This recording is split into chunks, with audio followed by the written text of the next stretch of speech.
assemblages are like the movie Children of the Corn, when derelicts come out of the cornfields and act up and be foolish. I haven't seen much of that for the past 5 hours, although I'm sure the media will report it differently. In reality, you're the patriots that stood at Concord and Lexington. You are with the American soldiers in the Spanish-American War and World War I, and you were the wind beneath the sails of the Vietnam War veterans who have come back not quite to their just deserts. And you're standing with the American soldiers now fighting and dying in Iraq and Afghanistan. And as one American, I'm damn proud to be with you on this Saturday afternoon.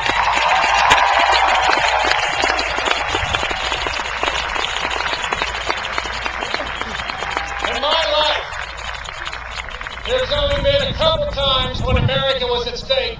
And in the nation of this history, there's only been a total of 5 times since we and your ancestors have stood when America was truly at risk. Between 1776 and 1784, it was possible the British could have beaten the Patriots at Concord and Lexington. It was possible, but it didn't happen. America won, and we got our freedom between 1776 and 1787. And the second time America was at risk was in the War of 1812.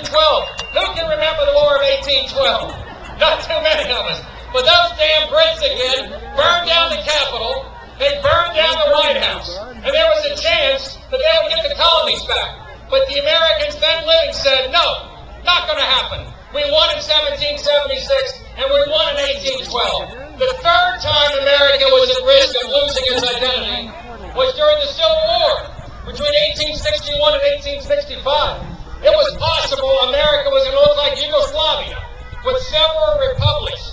Not the United States, but republics. But because the Union defeated the Confederacy and stamped out the evil of slavery, those Americans living kept this nation together for the third time, and America stayed as a sovereign nation. The fourth time America was at risk was in World War II. It was possible, although I think not likely, but those Americans fighting on the beaches of Iwo Jima and Anzio would know that the character of the American people for the fourth time was at risk in World War II. But once again, the Americans living then said, no, it's not going to happen.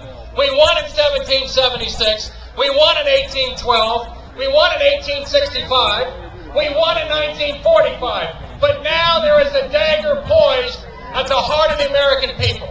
And that dagger is in the hands of Democrats and sadly some Republicans that fundamentally want to make America a banana republic. I will not allow that to happen on my watch. Mike Wilson has told me before, he doesn't want 20 years to go by and have his grandchildren look at Mike Wilson and say, well, Daddy, way back in 2009 and 2010, when the debt of America was piling up higher than ever, what did you do when some politicians wanted to make America a banana republic? And Mike Wilson and the Cincinnati Tea Party said, enough is enough. We're not going to permit that to happen. Ronald Reagan made this analogy in 1981. If you take a stack of $100 bills, about 3 feet is $1 million. That's a lot of money. About 3,000 feet is $1 billion. Look up 3,000 feet of $100 bills. That's $1 billion. That's a lot of money. Well, $1 trillion is 675 miles straight up of $100 bills. 675 miles straight up.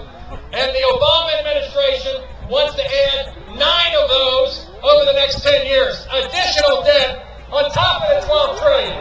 We can't live it. We can't do it. So today, my fellow Americans, we've asked 4 congressmen, along with many others, to come here today and to say, you know what, we want the largest town hall meeting in the history of Ohio, Kentucky, and Indiana, if not in America. And fortunately, 4 returned a positive, as opposed to about 30 that did not return a positive indication. The Tea Party invited Nancy Pelosi to come.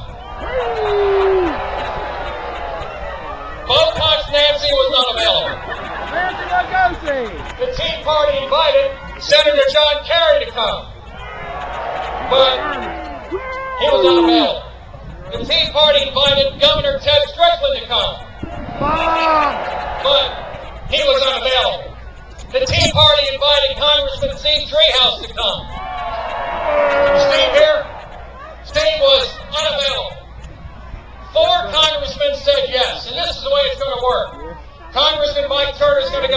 Roberts, and then Jeannie Schmidt, and then John Boehner, and then, John Kasich, then John Boehner. And we're going to ask questions that the Tea Party Executive Subcommittee, in charge of questions, have gleaned from you, so that you are going to hear the answers from the questions that people just like you have formed. So to kick things off, joining me now is the Honorable Michael Turner from the 3rd Congressional District, State of Ohio. The 3rd Congressional District largely is in the Dayton area.